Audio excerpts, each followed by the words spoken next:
Hello and welcome to the very second video of this channel. Bit of a miracle we've made it this far. It's a bit of a milestone actually, which most people wouldn't consider video 2 to be a milestone, but if you have anything like my ADHD, you'll know all about it, where you get very enthusiastic about an idea, quite hyperfixated on all the things you need to do to make it happen, including buying equipment, and then when you've got all the stuff to do it, you kind of lose interest or move on to something else. And that hasn't happened yet, so pat on the back. Quite pleased with that. I will say though that this is not the first time I've recorded this video. In fact, it's not even the second or third time. I keep having technical glitches. The last two times, just utter stupidity. So I did all the recording. Pretty sure I nailed everything, got everything covered. Presented it in a way I liked. Went to edit it and found that there was no audio. So I thought, oh no, I must have like knocked the mute button on this thing or whatever. And re-recorded it, making sure that my mic receiver was showing levels, so there was no muting. And once again, no audio when I came to edit it. So I thought, what is going on? Like, is it broken? Anyway, turns out, in all my wisdom, I'd plugged in the receiver to the camera via a cable, but I'd plugged it into the headphone port, not the mic input. So there was no audio going to the camera, basically. So yeah, that was very frustrating. And here I am recording it again.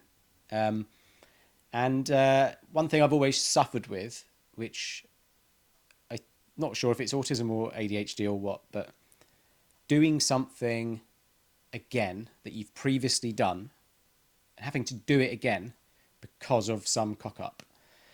It is the worst, most demotivating thing ever. So it happened once at work where we used to keep a file server of all of our stuff, and it ran for years. Someone unplugged it to move it to another room, and it was supposed to be set up on the basis of that when something gets written to this thing, it would do what's called RAID and copy the files to a backup drive automatically. But the way it was set up was done so in a way that every time this thing got rebooted, it would reset, a drive to match this other one. Long story short is, somehow or another, we lost about 2 years worth of backup files of work that was previously done, that more often than not you don't need again, but sometimes you do. And man, it was the worst feeling. Every time someone needed file editing, I had to remake it from scratch. And there's nothing less creative than trying to replicate something you'd previously put a lot of creativity into. And you've got to just make it the same.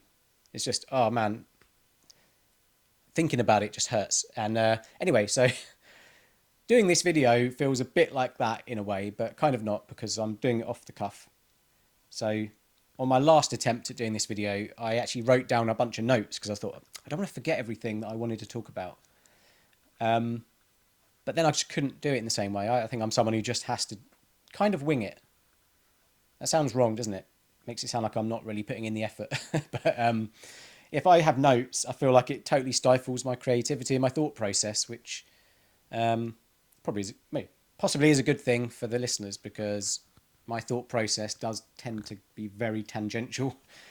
I'll just think of something and it will spark another idea, and suddenly you're telling people about that, and you end up in tangentception, where you're like many tangents in, going, why did I say that? Oh yeah, that was because of that, but why was I saying that? And then you have to kind of work your way back to the original point. A bit like I've done now, actually. I didn't mean to go into all this, but okay, let's get started with the point of this video.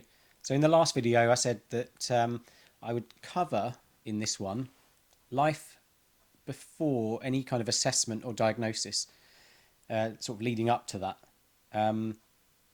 Now, on the last videos, I started off by telling you about school life and like my life, what I was like as a person back then. Now I'm thinking, should we just change it up and do it differently? Maybe we'll go back to that in a minute. But I think I'll give you an overview of what adult life was like, and then maybe we'll go back a bit. But I'll try and keep this video fairly short if I can. If I can, he says.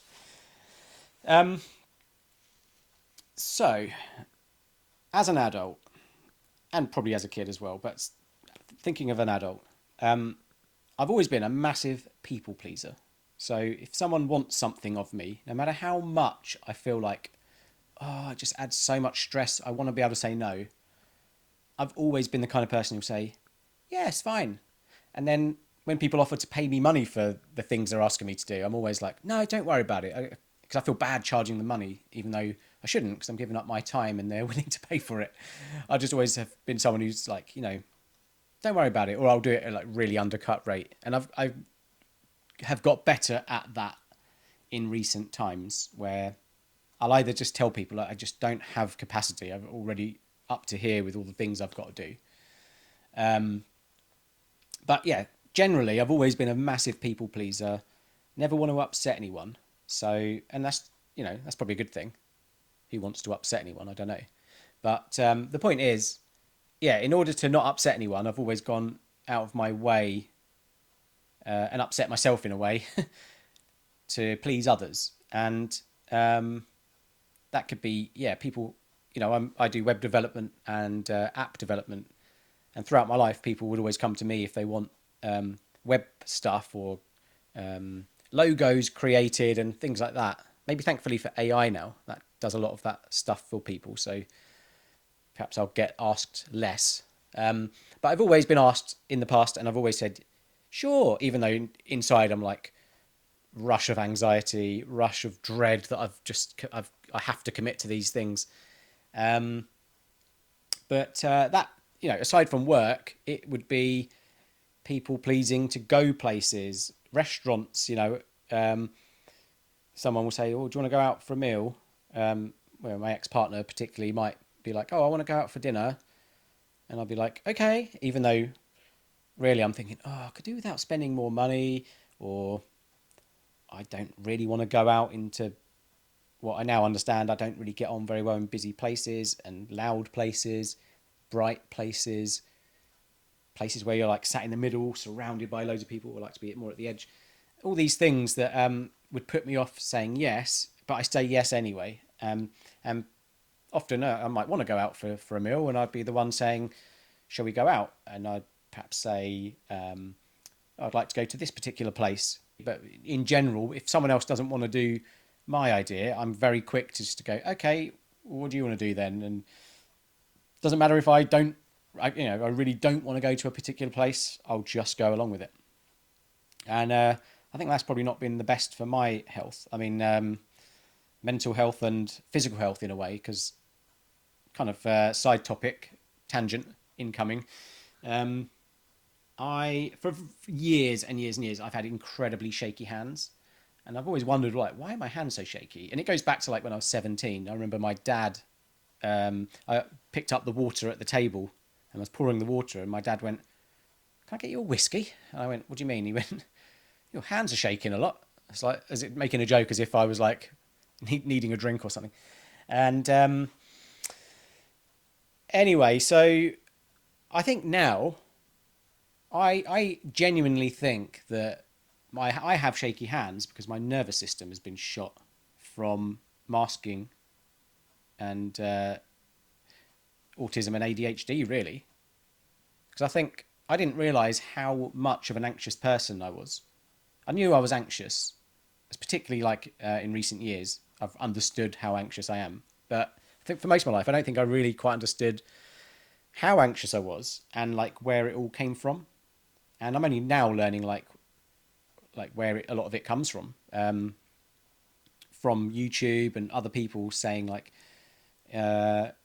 common things that autistic people have, like not everyone, because everyone is different, but there's a lot of things that I'm like, oh, that's definitely me. Yeah, that is a source of anxiety, like an unexpected knock at the door or an unexpected phone call.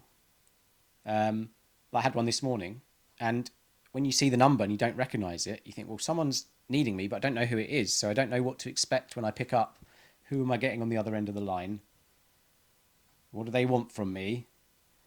And you kind of pick it up like suspiciously, especially these days. You get a lot of spam calls from people claiming to be from O2, selling you a contract or something. But you don't know who it's going to be. And the moment you see a number ringing you that you don't recognize, or even a person you do recognize, you can suddenly feel the anxiety hit you. And I don't think I was aware of it back before I got assessed and diagnosed. So there'd be a lot, like I've identified quite a lot of different things now that cause that, and it wasn't even on my radar to even think about back before getting assessed and diagnosed. So you'd have all these things that contribute to like your anxiety level being really high without realizing it's high. You just feel like this is your normal baseline. And it wasn't until I got assessed and diagnosed that I realized just how anxious I was. So I can't remember how we ended up on this topic or tangent. So I'm going to take a sip of water and then try and think what what to say next, because I've kind of lost my thought process a bit. Glad I got thought to bring the water. So I can't remember what we've covered now. What was I like? Anxious person, people pleaser. I think that's as far as I got so far. So what else was I like?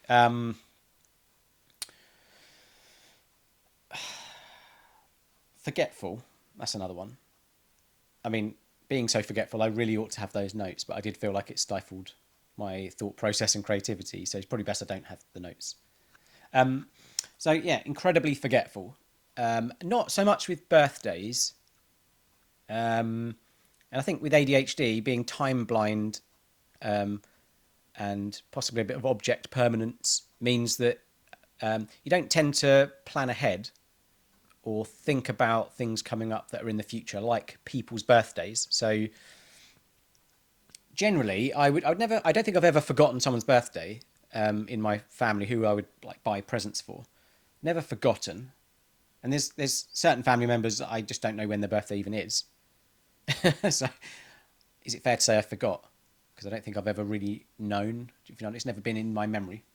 So I normally get someone else point out that it's their birthday and whatever, and I remember to wish them happy birthday then.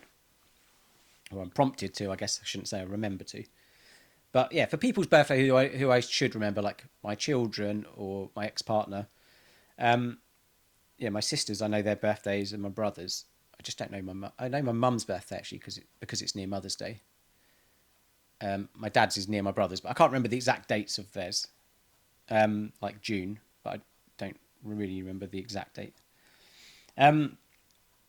Yes, but so the people's whose birthdays I know, I don't forget them. I don't suddenly arrive at the date and go, "Oh no, I didn't remember to get you anything. Sorry." I've always remembered, but I always remember very close to the date, or I remember in advance, but I think, I've got loads of time. So then you think, I don't need to worry about getting them anything yet. And then suddenly it's upon you and you're like, oh, I need to order something. And then you're always ordering at the last second. So I don't know if that's forgetful, really, because I, did remember, just left it to the last minute, which is a trait I guess I'll talk about in a minute. Forgetfulness, yeah. So, but where I am forgetful is I will go to the shop. Someone in the house will say, "Oh, you're going to Tesco's?" And I'll be like, "Yep." And they'll say, "Can you get some bits?" And then I always say, "Well, is it a lot of bits? Because if it is, send me a message because I don't want to forget anything." But on occasions when it's been like 3 items, you think, "Well, I can remember 3 items." And they'll say, "I don't know, I need some onions. Can you get some white bread and a pack of butter?" That could be those. Those are the 3 things. And I'm like, "Yep, 3 things. As long as I come back with 3 things, and I buy those things first in the shop, put them in the basket first, and I know I'm done. I can then relax and think of what I need." But I'll often just go to the shop, and straight away I get in there like, "Oh, what was it I needed? I know I needed onions. What were the other 2 things?" And it'll take me 5 minutes of like trying to desperately rack my brains, and that fills you with a bit of like anxiety and tenseness, and just doesn't feel great that you're struggling to remember something so simple as 3 items. And you start trying to think, okay, where was she in the house when she was telling me? Because that might jog a memory. And more often than not, you remember one of the items, and you're ringing up to say, "What was the other thing you wanted?" And you normally get the answer in a bit of a stern voice, like, "How can you have forgotten? It was 3 bloody things." So anyway, so yeah, get to the shops, always forgetting. And sometimes it might just be one item. Like I'll say, "Oh, I'm just nipping to the shop," and you'll hear, "Can you pick us up a Coke?" and you'll be like, yep, fine, but you kind of don't take it in enough to then remember when you're actually in the shop. So you come back and then you get asked, where's my Coke? And then I will admit, sometimes I've just gone, oh, it's sold out. When straight away you're like, shh, I forgot. That's what you're thinking, and you just don't want to admit it because it's, it's not very nice for the other person who was expecting you to get something you said you'd get, and then you just didn't even think about it when you got there. And it's not like you didn't care enough to get it, although that's probably how it comes across. So I don't know if you can count this as forgetful, but sometimes you'll get the list because it's more than 3 items. You get sent a bunch of things, and you're scanning over the list, going, right, I've got that, I've got that, I've got that, I've got that, I've got that, and you're trying to remember all the bits you haven't picked up yet. And quite often you'll think you've picked everything up to get home and realise, oh, you've skipped over a line or two in the list. Even though it was a small list, it just takes a lot of mental effort to trace through every item, checking off what you've bought and still need to get. And then, yeah, somehow you just miss it, even though you've been over the list about 100 times. So that's the kind of thing. I don't know if it's forgetfulness because it's not really forgetting. It's somehow not reading the line on the thing. And then sometimes you get to the last, this is a bigger list, and you've got 3 things left to get. I might say in my head, I don't know, avocado, lettuce, nuts. Avocado, lettuce, nuts. And you just repeat that over and over again as you go and pick one up. Avocado, lettuce, no, you got the avocado. So now it's just lettuce, nuts, lettuce, nuts. And then somehow you'll still stand in the middle of an aisle going, what was the last one again? And then you have to get the list out again. Oh man, it's just painful. Just so much time wasted trying to remember stuff that most people, I guess, just ding straight into their brain, can remember it.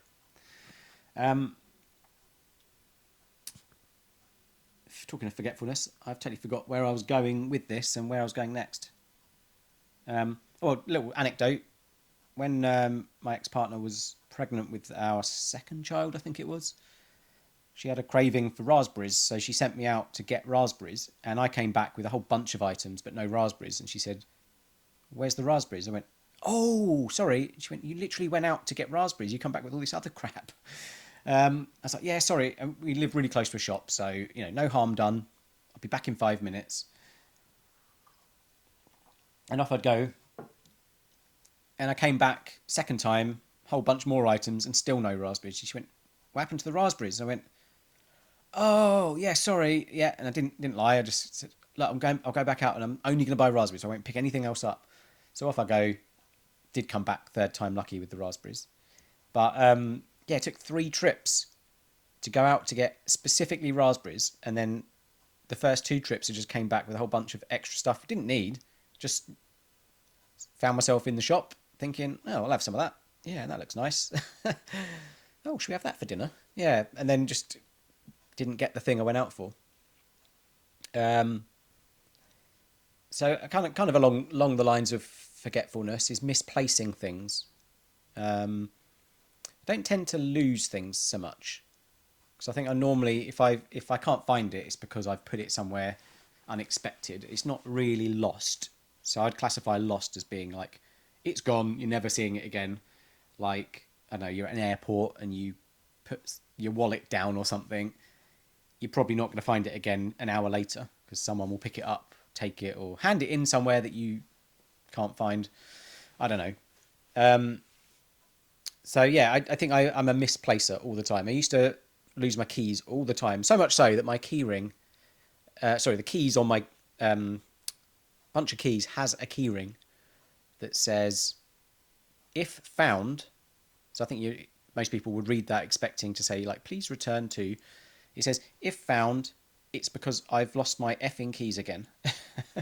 And I think I got that because I lost my keys just a million times, which is frustrating because, you ask everyone else around you, have you seen my keys? As if they should have. But yeah, so lose my keys all the time, misplace them. Your phone's another one, but luckily now with your watch, which is hard to lose because it's on your wrist all the time, you can make your phone make a sound, so that's handy. So I tend to misplace it, but you can just trace where the sound is. If ever I go deaf, then I'm stuffed. what else do I tend to lose? Misplace things all the time. I have bought loads of thumb braces. I have a bit of a dodgy thumb, which I'm getting x-rayed next Wednesday. Um, but yeah, so I wear this thumb brace that stops you bending it because otherwise it just clicks and clicks and clicks and clicks until the clicking has made it swell up and it clicks more and then begins to hurt. So I wear this thumb brace and got it on Amazon. It's like, I think it's a 3D print, but it's called Arthroease. So if you have a bad thumb, really recommend it. It helps a lot. So anyway, it's a small thing, but you have to take it off when you want to do certain things, like hold a cup of tea or something, in case drop your tea because it's plastic. It doesn't give you a very good grip. I reckon I've bought 6 of those things now, and it's because I just put them down somewhere when I take them off and then can't remember. So I found them on top of the sugar pot, sugar caddy thing before, the window ledge, but I'd hunt for them. Sadly, they don't play a sound when you lose them like your phone does. So yeah, I misplace things all the time, and the amount of times I've been to say I play tennis, so the amount of times I've been to our tennis club, come home and had to drive straight back there because I'd get home and then realise, oh, I left my coat on the bench, or my hoodie, or my glasses, or my hat. It's just a nightmare. I mean, one time I remember the coach saying, has everyone got everything? Because they're about to lock up. Has everyone got everything? Matt, have you got your tennis rackets? Yep. Have you got your phone? Yep. Have you got your wallet? Yep. Have you got your coat? And I said yes, even though I didn't have it. And then drove off, got about halfway down the road, or halfway to home, I'd say. And then suddenly realised, I don't have my coat. Why did I say yes? So, turning around and going back. So, yeah, I put that down to ADHD. And the sad thing about it is it's a bit of a tax, isn't it? It's a tax on your time. It's a tax on your money because you lose stuff. So it's like an ADHD tax. Things like tea bags. You buy a box of tea, and I like Yorkshire Gold. What's it, like £7.50 now to get the big box? Can't remember how many is in it. Maybe 200 tea bags or something like that. But I reckon it costs me a third more. Yeah, or maybe 2/3 more. 2/3 more than the average person, because for every tea I actually drink, I reckon it costs me 3 tea bags, because I've got a very specific method. Don't tell anyone the method, it's a bit of a secret, but you pour the boiling water in first, shake the tea bag to loosen all the tea leaves, and just drop it in. Set your alarm for 2 minutes on your watch, and after 2 minutes, that's it. Just add your milk, take the tea bag out, give it a stir. None of this like poking around at it. And I think the reason I like that method is you get quite a consistent tea every time, because I think when you're stirring it and poking it around, disturbing the tea bag, you won't do that the exact same way every time. So the outcome will be different, and you're introducing variables, aren't you? So yeah, that method I've always done. But the trouble is, it takes longer than if you're poking it. So drop your tea bag in.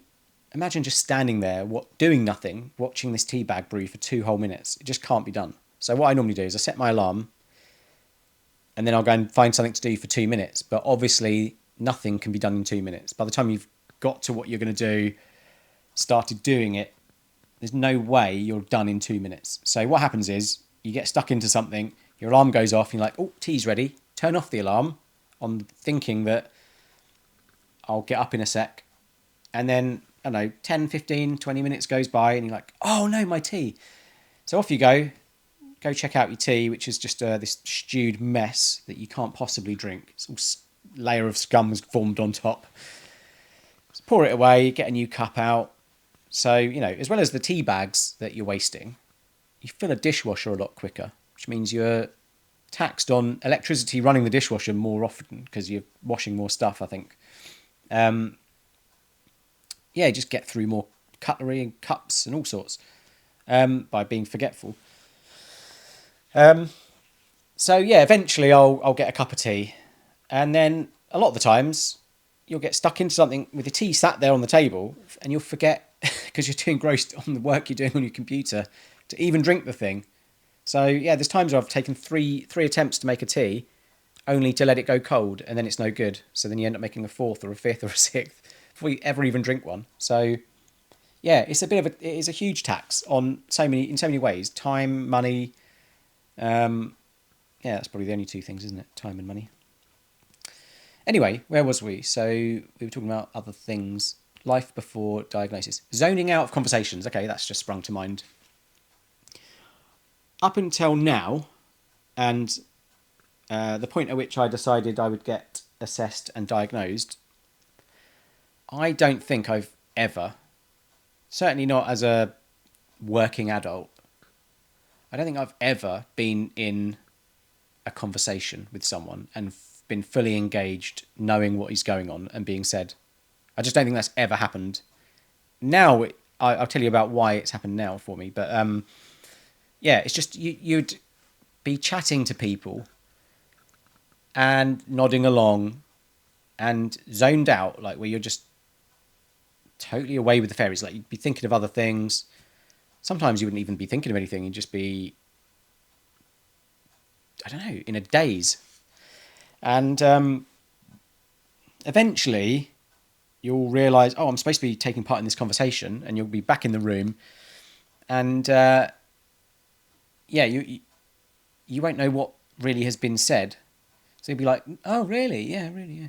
So you'll kind of get a gist of something when you are back in the room of like the way you might need to respond. And I think, who are these people that have ever tried having a conversation with me, at least more than once?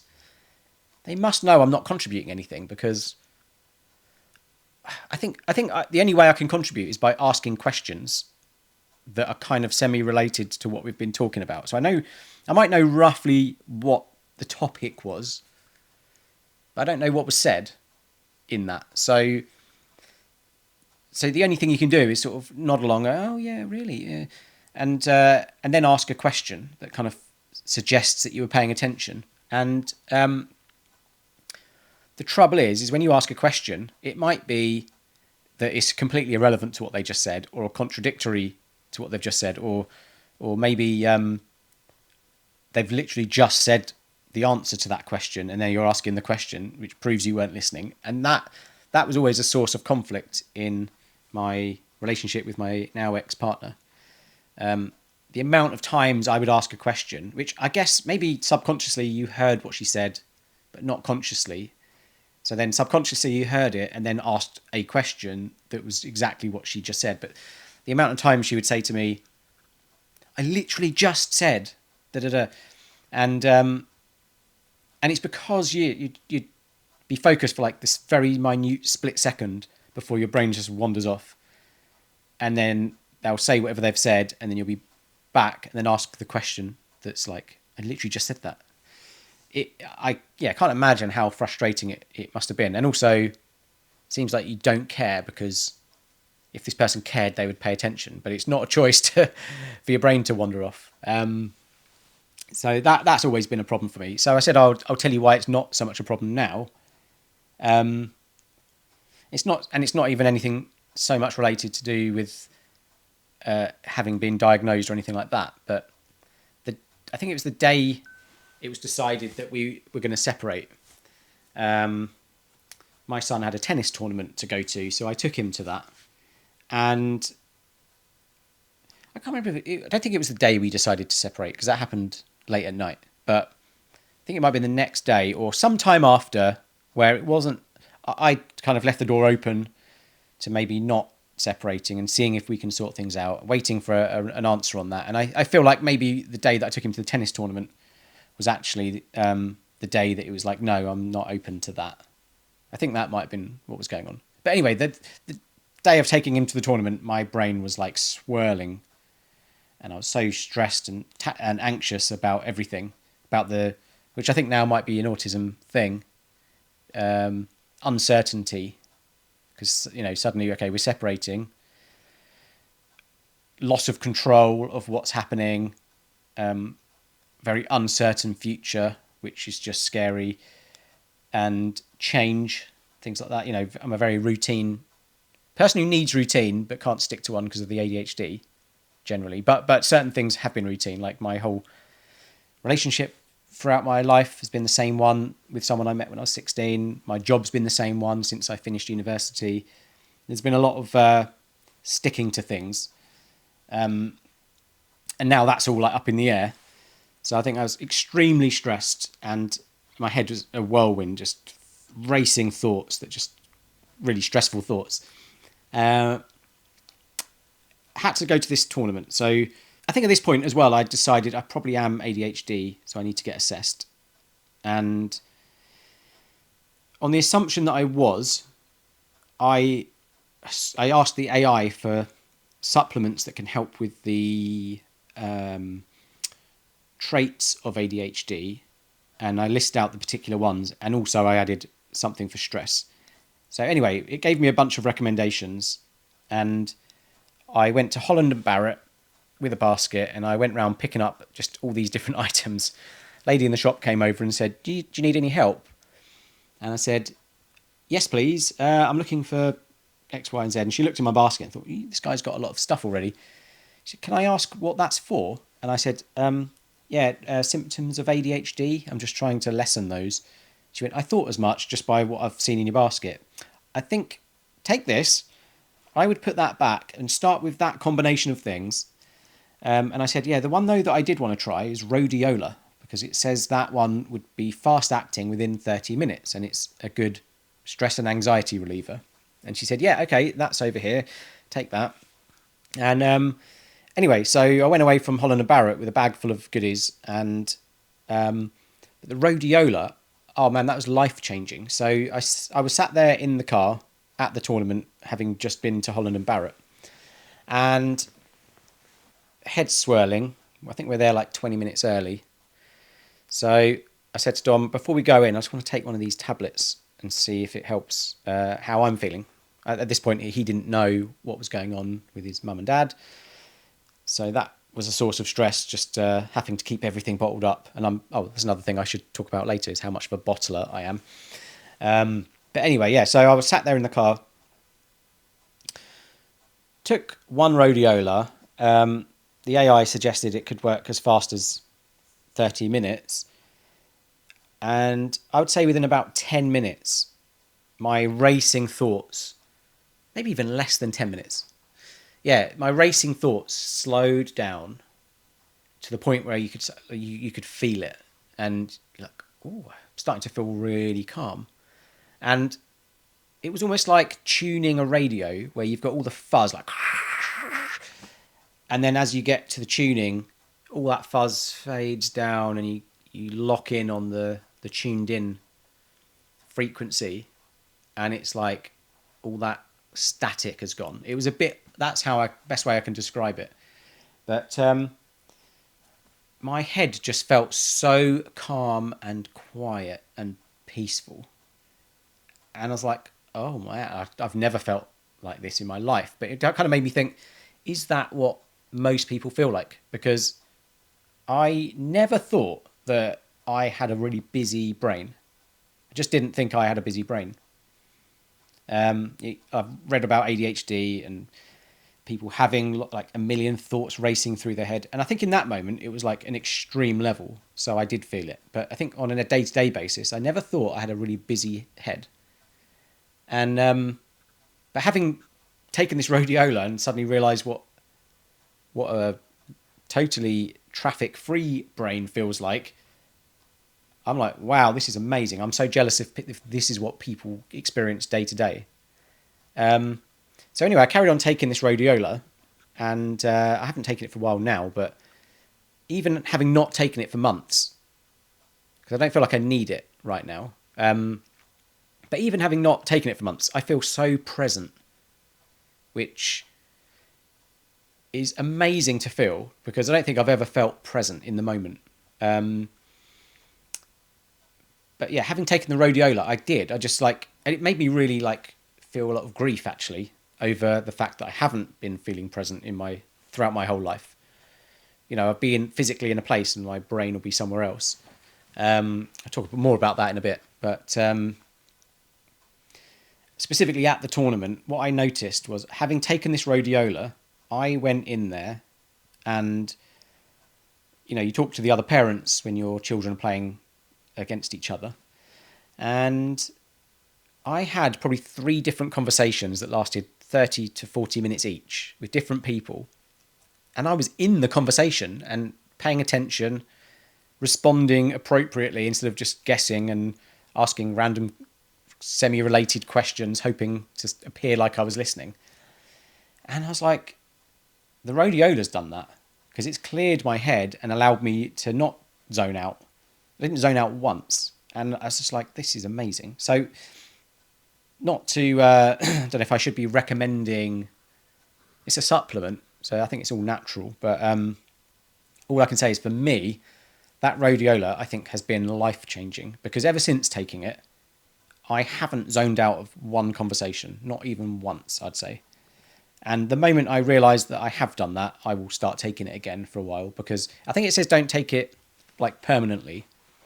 Take it for a certain amount of time, because otherwise your body might start getting used to it, and it may be less effective. So I'm going to have a sip of water.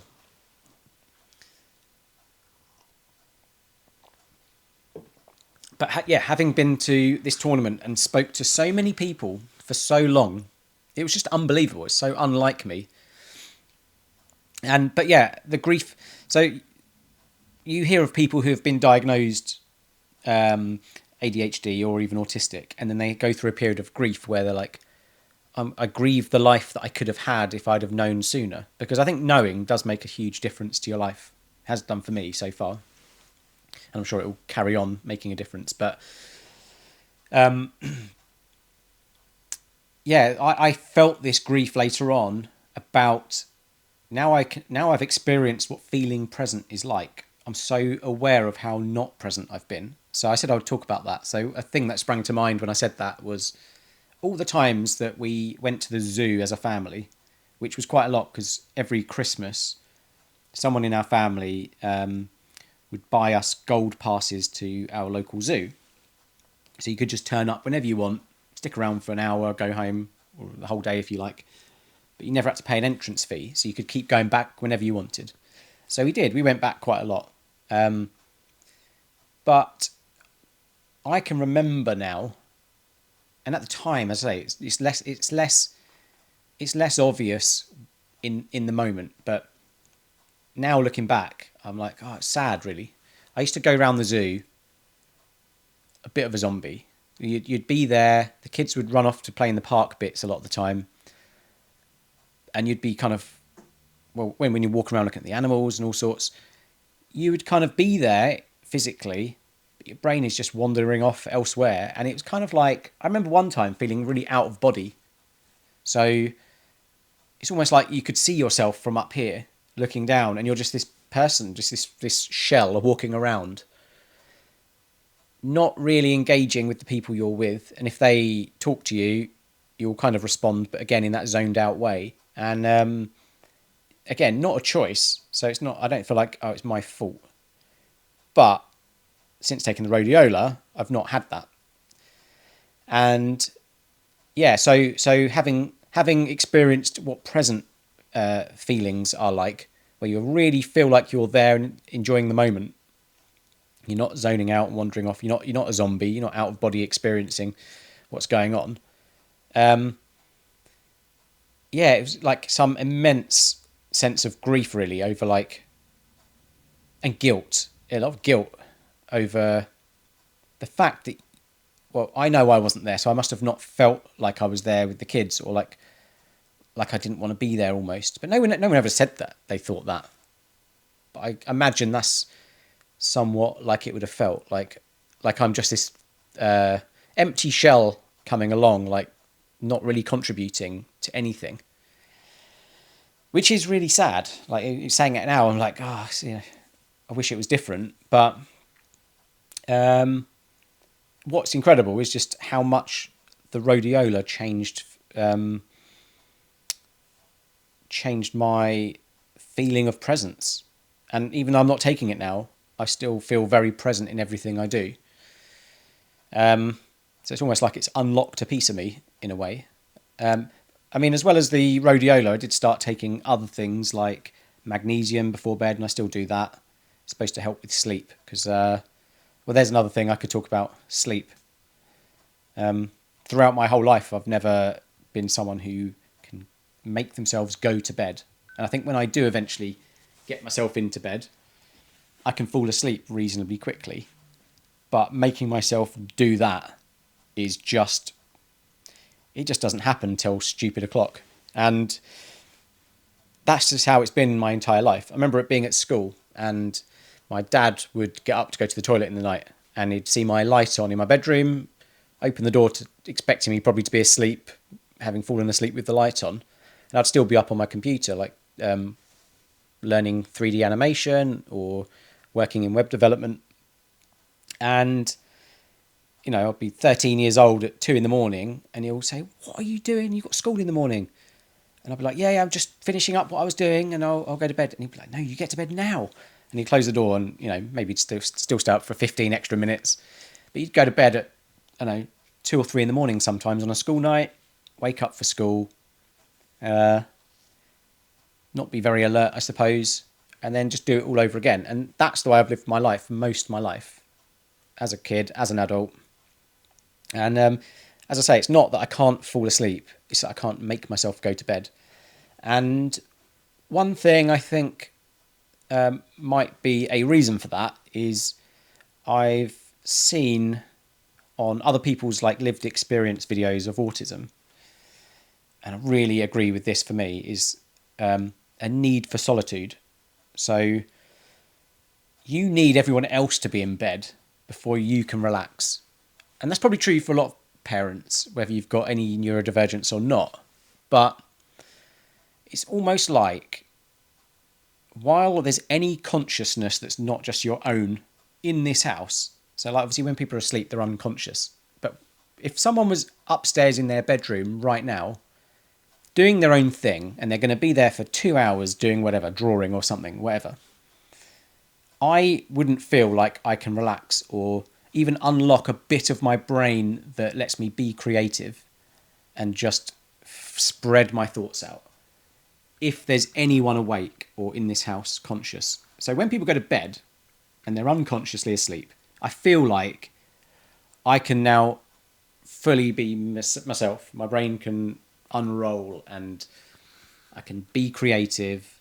I can have space to think. But the moment there's someone even awake somewhere in the house, not even in my own space, it just kind of stops that. And I've seen that's come up for other people as well, so it's interesting. But I think one reason I've always stayed up late is because, the people in the house go to bed quite late as well. So I suspect one of my kids, at least one of them, has neurodivergence. He's going through some assessments at the moment, just the early stages of that, filling in questionnaires and stuff like that at the moment. So he can't go to bed early. And I sympathise with it, and I don't try and make him go to bed early, because the times that I've done that, he's just laid there awake, sometimes for hours, not being able to sleep. So he's allowed to stay up probably later than most kids his age. But he'll be in bed probably by 10:15, and at that point is when I can begin to start things. But I say start things, I can start to feel like, okay, my evening begins now, which is quite late because a lot of people go to bed shortly after that, a lot of adults. But yeah, I just start to settle down at that kind of time, often into sort of creative work, things like that. I can't remember how we got onto the topic of sleep. Something jogged a memory to make me think to say that. So yeah, I'll finish that there and say sleep has always been a problem throughout my whole life. Initiating tasks, that's a common thing that comes up. I find starting a task quite hard, but what I find even harder is when you get interrupted when you're in that task. That just makes me feel quite ragey. If you're highly focused on something and you've got multiple pieces of a puzzle, I'm an app developer and a web developer, so a lot of the time you're working with multiple parts that need to all connect together. So it requires sort of parking some thoughts here and some over here, and you work towards connecting everything together. So a break in concentration, it's like you've got all these parts floating around up here, it's fine, you're flowing nicely. The moment someone interrupts you, even if it's to say, would you like a cup of tea? Suddenly it's like all these parts go and they collapse. And when you get back to it, you're like, I have no memory of what I was doing, especially if you're debugging something. That's the worst, because you're kind of keeping track of what have I tried, what worked, what didn't work. Where am I in my debugging process? And there's no written notes. It's kind of all in thought. And then, someone will interrupt you, and then it will just destroy everything you'd set up and your flow state. And it just feels very jarring and uncomfortable. Why was I saying this? I can't remember. Concentration, I think I was going to go... Oh, I think I started thinking I'll tell you about concentration, but never did, and then went on to something else. So concentration is something that has clearly been a problem all my life, because when it came to do my assessments, it was recommended or helpful to have your school reports from when you were growing up. And I thought, well, I'm 41. What are the chances my mum has got those? Very unlikely, especially because she's definitely someone who's got ADHD. I can't imagine she doesn't.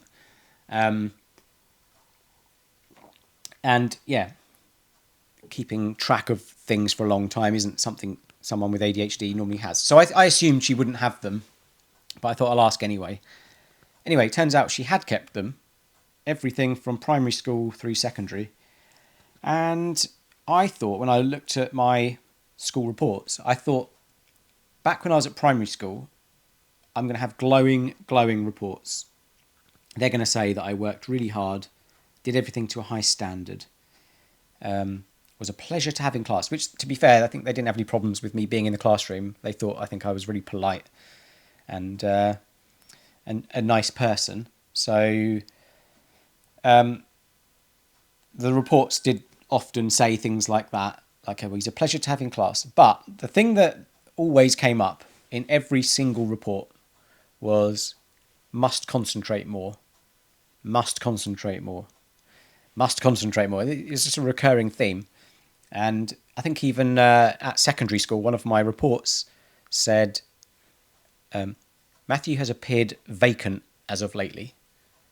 And I thought, what does vacant mean? Like, it can mean multiple things. One's a bit more mean-spirited to say than the other thing. But I think what they were getting at is, daydreaming, you often have a bit of a distant stare. So I guess that you'd look a bit vacant, like someone could be like this in front of your face and you'd be like, concentration is something I think I've always had an issue with, and it kind of ties into zoning out in conversations, but definitely at school. I remember being at primary school, you used to have your chin on your palm of your hand, elbow on the desk, just staring out a window at the tree.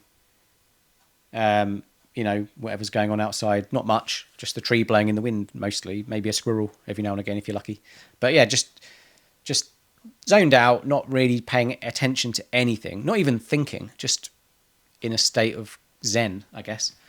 A bit of a meditative state, I guess, is a good way to describe it. But the trouble is, you'd suddenly come back to the room and you realise, well, everyone else is kind of working.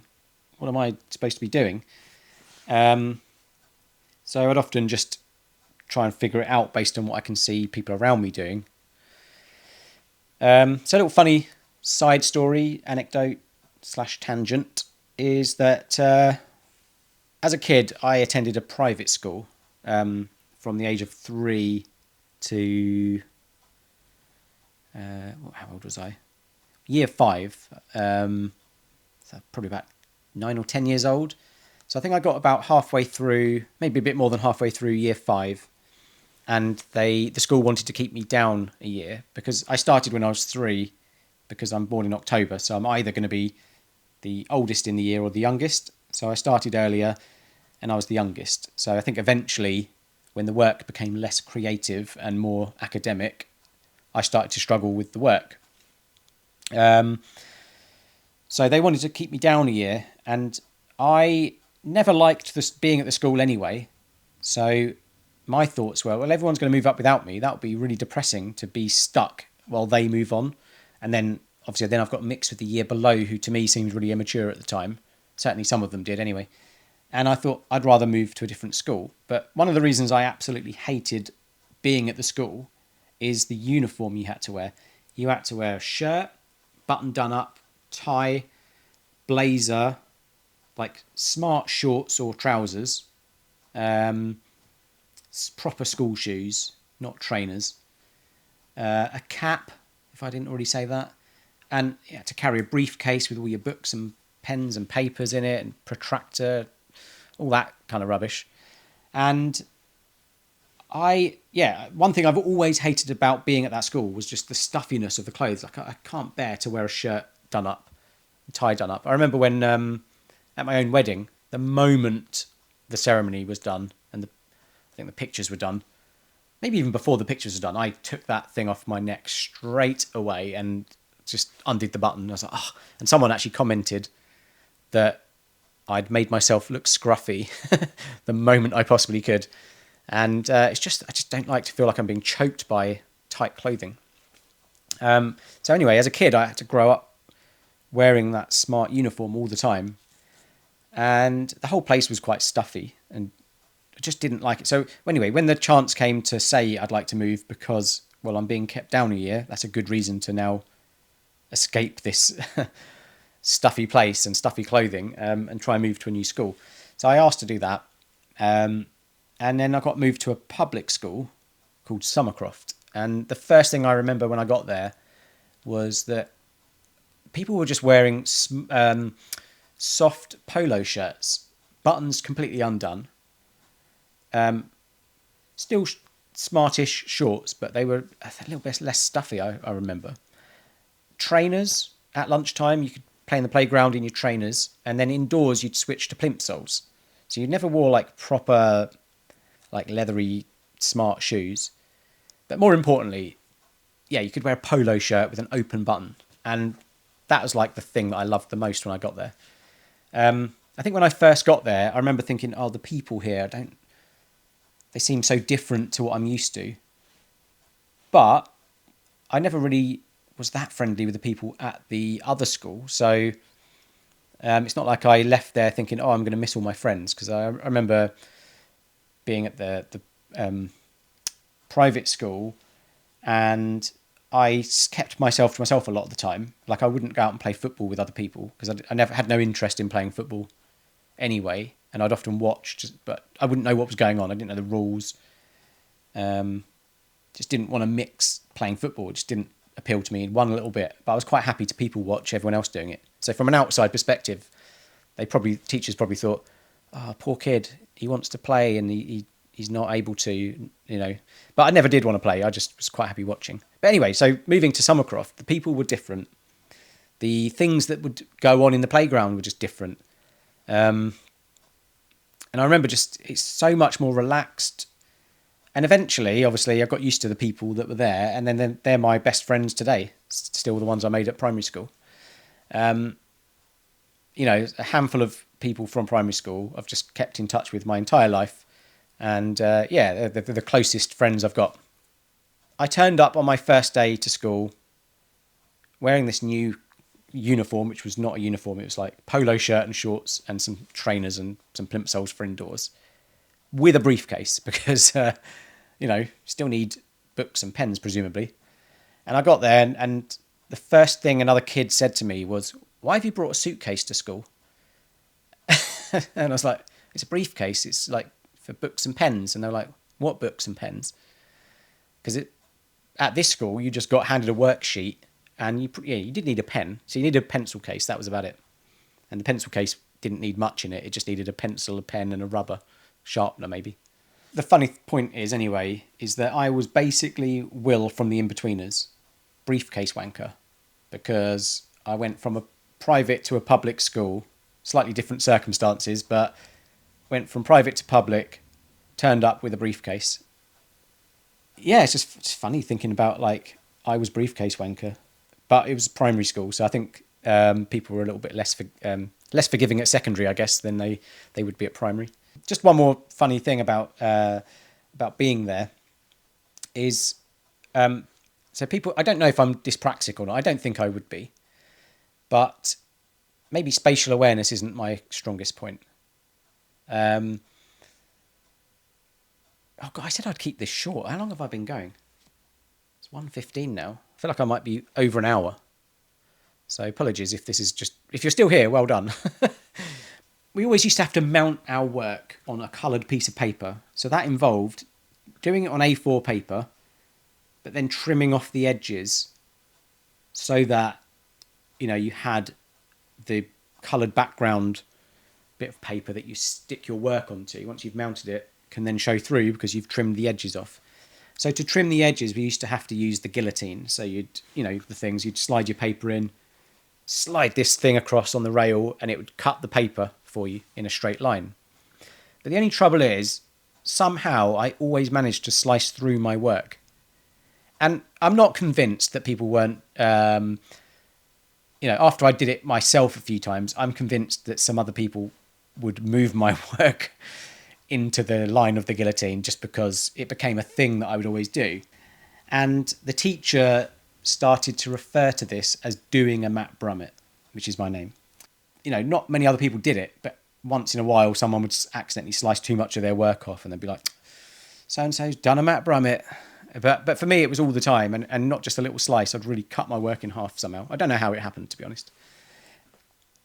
So that's another little thing that maybe is related to neurodivergence, having poor spatial awareness maybe.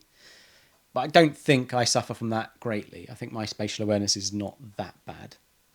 Get lost everywhere I go, but I don't think spatial awareness is a problem. I'm not like... Well, I say I'm not banging myself a lot. I think I used to, and I think I've grown to... I'm definitely someone who weaves in and out of stuff to avoid banging into stuff a lot. So I think I've just grown up smashing my arm and hips into things that I now have conditioned myself to avoid that. So maybe there's something to it. I'll do 2 more things because I realise the time is really gone on. 2 things I was like growing up my entire life. I've always been a creative person, so I've always favoured doing creative things. And any chance I'd get in schoolwork, I would try and inject creativity. So I mentioned sometimes I'll be zoned out and I'd be back in the room, not knowing what's going on. So I'd look at other people's work and it might be okay, I can see we've got to do weather systems. We're doing weather systems. So rather than perhaps do all the written stuff, I would spend the time drawing tornadoes or something, which wasn't necessarily the point of the work we were doing. So I'd just find a way to do creative stuff and then avoid the more difficult stuff, I'd say. I remember one time we had to write a story in a sort of English lesson. This is now my last year of primary, I think, just based on the teacher who it was. The last year, she set us an assignment to do a creative story, and I think we didn't have many set parameters. It could be about anything you want, maybe a particular word count or something. So I thought, well, I'm going to start mine. I'm going to start my story in chaos, so it's interesting right from the start. None of this build up from once upon a time. There's none of that. So it started off the names of people running through the forest being chased by something and their panic. I remember describing how panicked they were as they're running for their lives. Branches whizzing past, nicking their clothing as they catch their clothes on sharp twigs and things. So just give a sense of chaos going on in this forest. I remember the teacher reading out the stories, and I don't think she'd pre-read them. So she's reading out everybody's stories. And she's reading mine and suddenly takes a pause at the bit that I knew was coming. And I didn't really think anything of it. I thought, it's part of the story. And I think she was umming and ahhing whether she should be reading this out to the class. So after a long pause, she she said, because part of the story was someone had got their foot caught in a snare trap. And anyway, she took the pause and eventually she said the story, which was that he hacked off his own leg with his axe to get away from this thing because that was better than being caught by the thing.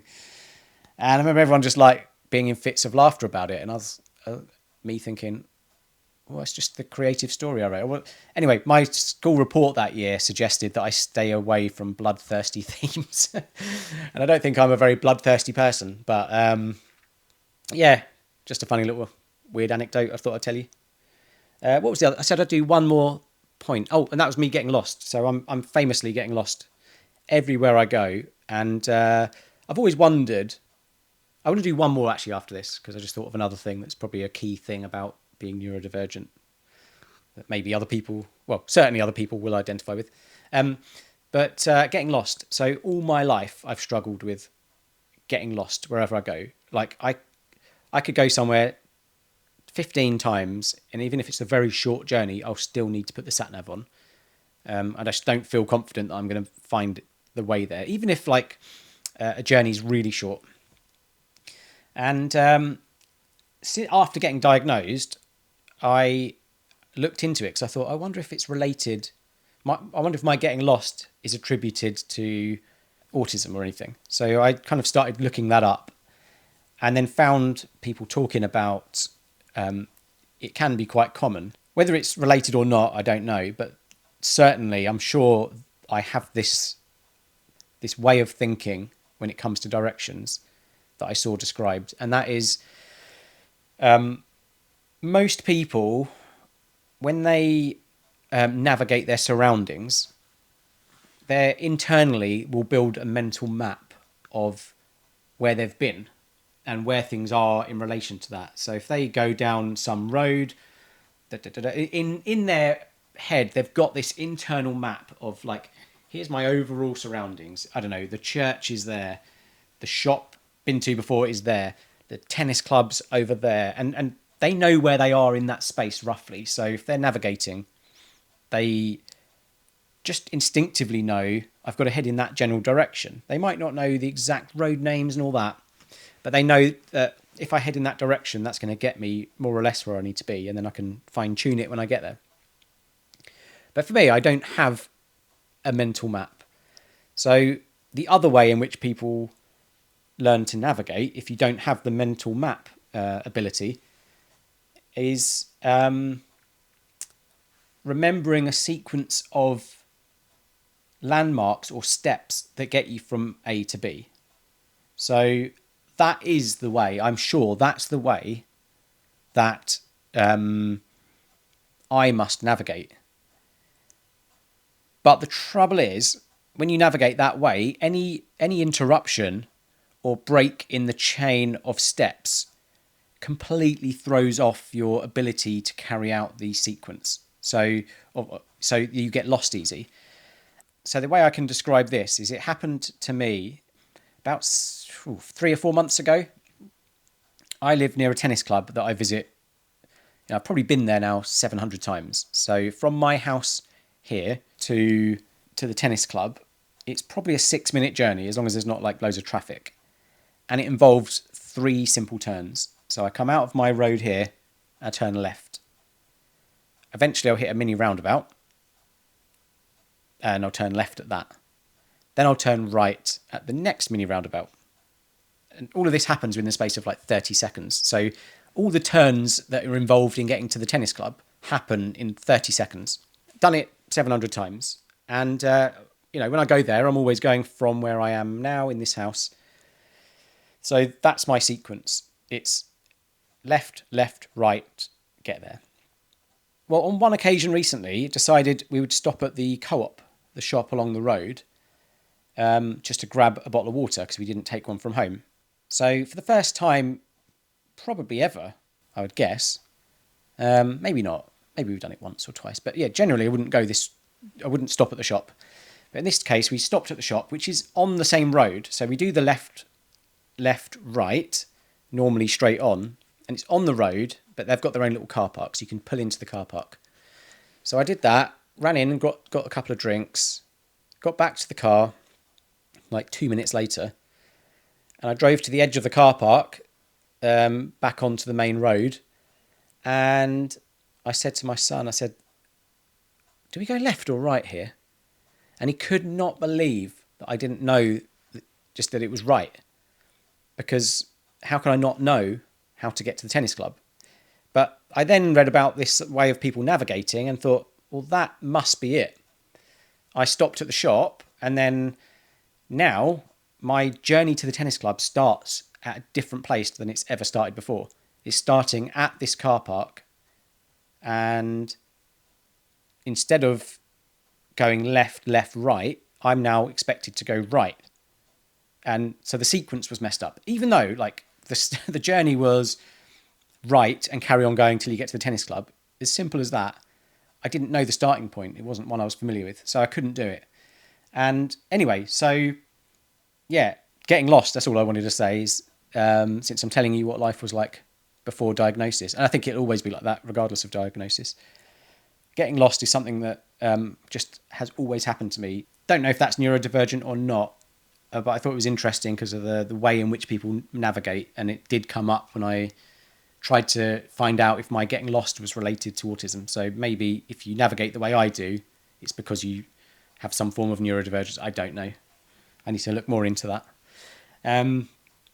So I did say there's one bonus thing that I wanted to mention. There's probably loads more, but I'll definitely stop at this one.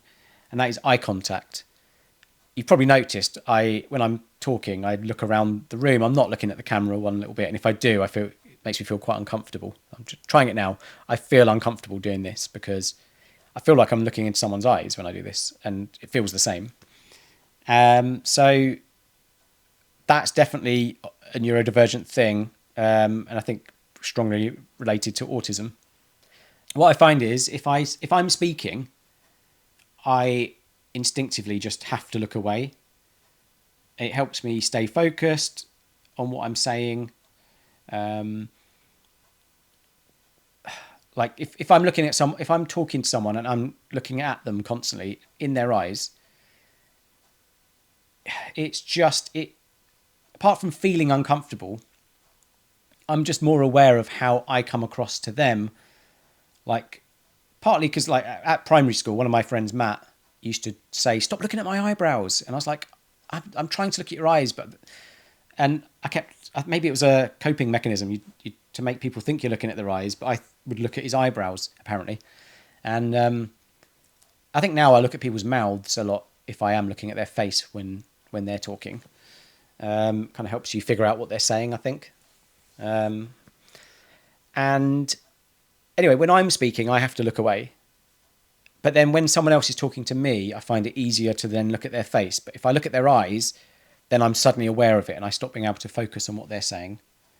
And I start like feeling like I need to look away. So the amount of times I've been sort of in Costa Coffee waiting for my Costa to get made, and the people there would talk to you, and it's almost like you'd be finding reasons that you need to look around, like as if you just heard something out the window, like, oh, what's that?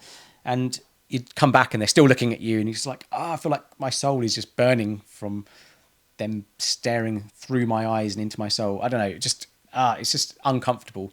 And if you look at someone's eyes, you can't concentrate on what they're saying. So sometimes you can, because it happens automatically that you're not even aware of it. So you're doing eye contact, but then very quickly you will become aware of it, and then you'll be like, oh man, now I need to look away. And then you kind of just stop paying attention because you're too worried about the eye contact thing. But anyway, if I look at someone's mouth, it's less of a problem to deal with the uncomfortable feeling. But then you can become aware that you're not looking in their eyes and like wondering like, oh, are they noticing me looking in their mouth? So eye contact has always been a massive struggle, and I always wondered why. Never really attributed it to autism or ADHD. But it was when I then got assessed and I was going through that process that I realised, oh, that's a big one. That's quite common. So it's been great to understand where that comes from, because it was something I've always wondered why. And I hated it as well. Like, why do I feel so uncomfortable with eye contact? Because I realise a lot of people would feel like they're not connecting with someone if they're not looking in their eyes. But for me, it's like the opposite. I feel much better just looking away when I'm speaking. And because I'm doing this podcast, I feel like I have to look away the whole time. So rarely have I been looking in the camera, which I'm doing now, and I feel like, oh, it's just so weird. Oh, yeah, can't do it. So hopefully that's not a problem. Like when I'm talking, you're not thinking, God, look at the camera, mate. So I think I better leave it there because looking at how long I've been on this, this is a really long video. Totally rambled on, probably missed out a million things that were probably important to say. So I guess in summary, I'm not going to try and recap everything I have said because I'll probably still miss most of that out. But in summary, I think pre-diagnosis, I've lived a life very away with the fairies, very forgetful, very, very, very anxious without necessarily realizing the extent of it. Probably the reason I've got very shaky hands now. Shot my nervous system. One thing I didn't talk about, which I guess can save for another video, would be, well, I did talk about people pleasing, but in relation to that, being in a relationship where I have always felt very misunderstood. I suspect she did too. I've been called oversensitive, but I don't believe I am oversensitive. I'm just sensitive. I don't think there is oversensitive. Because I think I'm quite vigilant of how I will come across to people and how my words or actions might affect someone. So I always try my best not to do anything that could upset someone. But at the same time, I probably do stuff that's someone might think was heartless. And just as an example, bonus tangent. One year I was watching Love Island for the first time, which never watched before, and it was just on, and I sat and watched it, and actually really enjoyed it. It was the year with Dr. Alex, if you have watched it. As they do, they bring in new people to the island, and I made a comment about one of the ladies who turned up, and I said, "Oh, she's nice." My ex-partner sat on the sofa next to me, and she went, "What do you like about her?" I was like, "Well, what's not to like?" I know she's got a nice face. I love the hairstyle and the hair colour. I've always liked brunettes. And of course, she's blonde and, stated that straight away. I'm blonde. Let's end it there and say that I definitely haven't covered everything that I was like before diagnosis, but you've probably got a gist of it. Quite a good gist. Homebody. Last one. Homebody. I love being in the house, spending time at home, ideally by myself, but also obviously I love spending time with my kids. I'm someone who in the past has always enjoyed what they would say is something play. I can't remember what they call it now. Something play, where basically you're happy to be in the same space as someone else. So you feel like you're together, even though you're totally both doing your own things. I've always been like that. Okay, summarising. What was I doing? I can't remember. Never mind. We are gonna leave it there. Okay. Have a great rest of your day. Cheers. Bye.